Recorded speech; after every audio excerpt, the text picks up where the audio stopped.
Mengatasi kebocoran pipa PDAM yang kerap terjadi di sepanjang jalan di kilometer 6 hingga kilometer 10 Kota Tanjung Pinang, pemerintah provinsi melalui Dinas PUPR Provinsi Kepri akan melakukan revitalisasi atau pembaruan pipa PDAM yang mengalami kebocoran tersebut. Lalu hingga saat ini sudah sejauh mana tahapan yang dilakukan Dinas PUPR Provinsi Kepri? Untuk itu hari ini saya akan berbincang bersama Sekretaris Dinas PUPR Provinsi Kepri, Rodiantari, yang saat ini telah terhubung bersama saya. Selamat siang Pak Rodi. Selamat siang Mbak Yuli. Gimana kabarnya Pak? Alhamdulillah sehat. Oke baik, Pak Rodi, hari ini kita akan berbincang terkait rencana proses revitalisasi atau pembaruan pipa PDAM di Kota Tanjung Pinang nih Pak. Nah, Ya, lalu hingga saat ini sudah sejauh mana nih Pak tahapan yang dilakukan oleh Dinas PUPR? oke. Tahun 2023 ini Alhamdulillah dari anggaran APBD Provinsi Riau kita menganggarkan lebih kurang 14,3 miliar ya. Tahap ini adalah proses lelang yang kita rencanakan di awal Agustus nanti. Pelaksananya sudah bisa dilaksanakan dan berakhir nanti di akhir tahun 2023. Adapun target di awal ini pemerintah Provinsi Kepri hanya ingin menyelesaikan jaringan-jaringan yang sering kita lihat bersama ya di lapangan itu dari KM7 Kota Piring sampai ke KM10 Lampu Merah, khususnya di Jalan Daya Penjahitan itu akan dilakukan pergantian pipa. Pergantian pipa distribusi utama itu lebih kurang sepanjang sekitar 2,7 kilometer. Kemudian ya dari anggaran tersebut juga kita lebih fokus terhadap ya, kebocoran. Jadi saat ini memang PDAM ini masih terjadi kebocoran hampir dengan 38%. Jadi anggaran 14,3 miliar tadi itu kita berharap 38% tadi kebocoran bisa kita atasi. Namun untuk menyelesaikan seluruhnya kita butuh anggaran yang sangat besar ya. Jadi total panjang jaringan utama untuknya air baku atau air bersih di Kota Tanjung Pinang itu lebih kurang sepanjang 36 kilometer. Nah, itu terurai dari Gesek, kemudian dari Sepulai, kemudian dari ya apa namanya itu ya, Waduk Kawal nantinya itu juga akan dilakukan penanganan tersebut. Nah, itu target jangka panjang. Jadi target jangka pendek kita di tahun 2023 ini kita lakukan pelaksanaan jaringan pergantian pipa. Jadi nantinya pipa-pipa yang ada di badan jalan yang saat ini sering terjadi kebocoran karena usia memang pipa tersebut sudah sangat lama, ada yang berusia 50 tahun, 30 tahun, nah itu akan kita ganti. Awalnya pipa itu menggunakan baja, nantinya menggunakan HDPE, itu lebih fleksibel nantinya. Itu yang bisa saya sampaikan untuk awal di tahun 2023 ini, Mbak Yoli. Oke baik, Pak, tadi seperti yang Bapak sampaikan untuk saat ini pergantian pipa akan 2,7 kilometer, lalu juga kebocoran itu terjadi 38% dan Betul. diharapkan bisa rampung pada tahun 2023 ini. Nah, itu Ya, kan anggarannya sebesar 13 berapa tadi Bapak sampaikan? 14,3 miliar. 11,3 miliar. Nah, ini Iya, anggarannya udah dianggarkan sejak tahun berapa, Pak? ini dianggarkan di tahun 2023. Di Ya, tahun makanya 2023. ya baru Oke. proses pelelangan kita targetkan di awal Agustus ini bisa sudah terkontrak dan bisa kita mulai pelaksanaannya. Tadi Bapak sempat menyampaikan bahwasannya usia pipa Ya, PDAM di Kota Tanjung Pinang itu beragam, ada yang hingga 30 tahun. Tapi Pak Rodi sendiri mungkin bisa nih dijelaskan kepada masyarakat, sebenarnya usia normal pipa PDAM itu berapa, Pak? ya kalau kita 10 tahun ya, 10 tahun sampai 20 tahun itu harusnya sudah harus dilakukan pergantian. Tetapi sekarang metode kerja sudah berubah. Nantinya kita menggunakan pipa HDPE. Nah, dengan pipa HDPE ini kita harapkan di batasnya di atas 30 sampai 40 tahun ini bisa dilakukan maintenance-nya juga kecil ya karena dia bersifat fleksibel seperti karet begitu. Nah, yang pipa-pipa yang lama nantinya itu tidak kita gunakan lagi, tidak kita manfaatkan lagi nantinya. Oke. Tadi Bapak sempat menyampaikan perawatan dari pipa ADPE itu lebih Iya, maintenance-nya itu lebih mudah daripada baja. Memangnya Pak iya. kalau untuk saat ini maintenance dari pipa-pipa itu atau perawatan itu seperti apa Pak? Apakah ada program khusus yang mungkin dirawat setiap 1 tahun sekali, 3 tahun sekali, atau seperti apa? Baik, untuk pelaksanaan pemeliharaan pipa tersebut itu di kewenangannya di PDAM ya.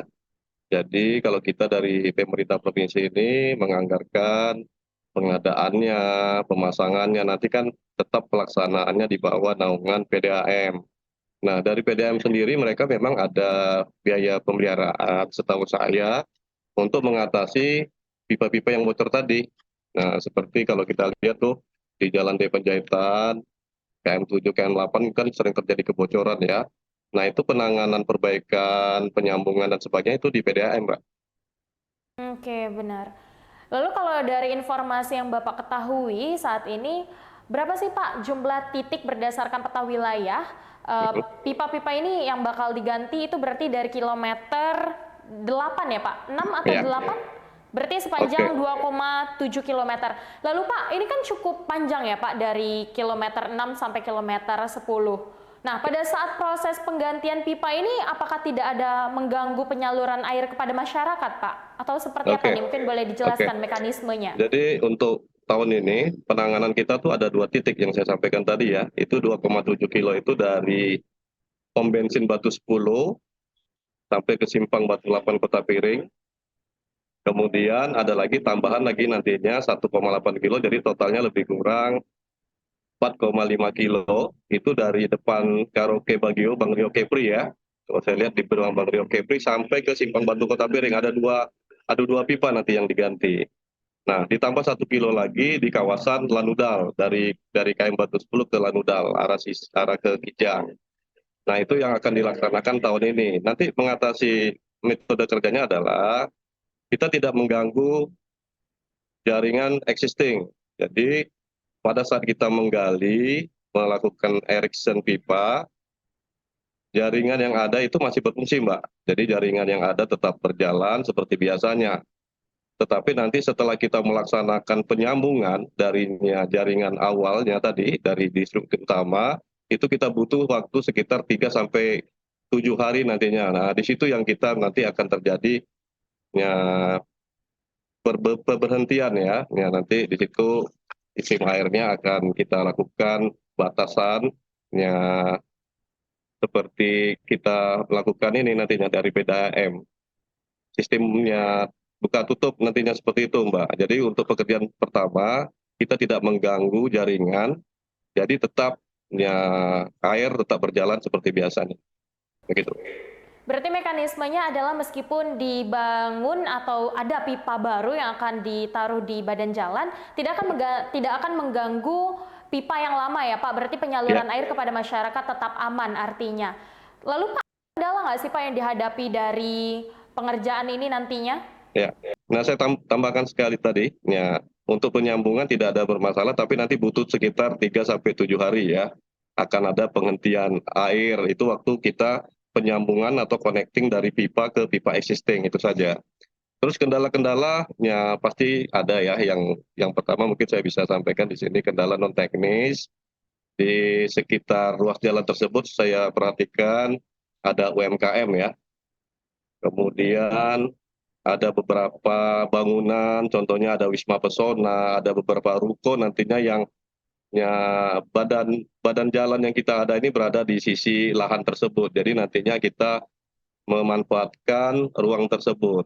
Kita gali tidak berada di badan jalan lagi, Mbak. Jadi jalan ini tidak terganggu, jaringan ini nanti tidak akan terganggu lagi. Yang sekarang itu, yang existing yang sudah ada ini tidak ganggu, kita buka jaringan baru yang berada di bahu jalan.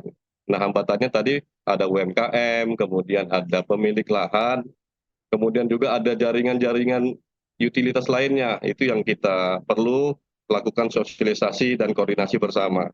Kita sudah melakukan, ada beberapa tahap, kita sudah undang masyarakat, kita sudah undang pemerintah kota, dalam ini kecamatan, kelurahan sudah melakukan sosialisasi juga. Nah, besar harapan kami dalam pelaksanaan nanti masyarakat sangat mendukung dan mensupport inilah agar bisa berjalan dengan baik. Oke, baik. Ya. Berarti maksud saya proses revitalisasi ini akan dimulai pada bulan Agustus dan akan diperkirakan rampung pada akhir tahun ya Pak Rodi? Ya. Lalu saat Benar. ini berarti masih dalam tahap pelelangan kontraktor proyek ya Pak?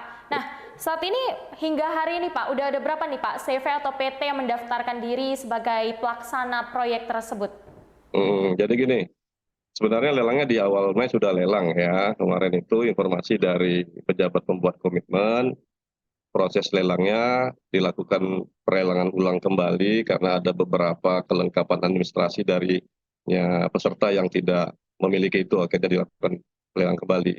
Kalau untuk yang mendaftar saya belum tahu ya, saya nanti coba tanyakan. Yang jelas target dari Pokja, target dari BPK yaitu di akhir Desember penetapan pemenang lelangnya sudah ada dan di awal Agustus kita sudah bisa terkontrak nantinya, Mbak. Oke, baik. Nah, Pak Rodi, ini kira-kira seperti apa sih Pak kriteria kontraktor atau pihak pelaksana yang akan terpilih untuk menangani revitalisasi pipa PDM ini Pak Rodi? Ya, yang jelas memiliki pengalaman ya, memiliki pengalaman pada kegiatan penyambungan pipa, kemudian memiliki personil intinya yang benar-benar ada tenaga ahlinya, yang tidak kalah pentingnya itu peralatan yang lengkap. Kalau itu semuanya sudah ada, ya target kita di akhir tahun ini harusnya insya Allah itu bisa tercapai. Oke, baik.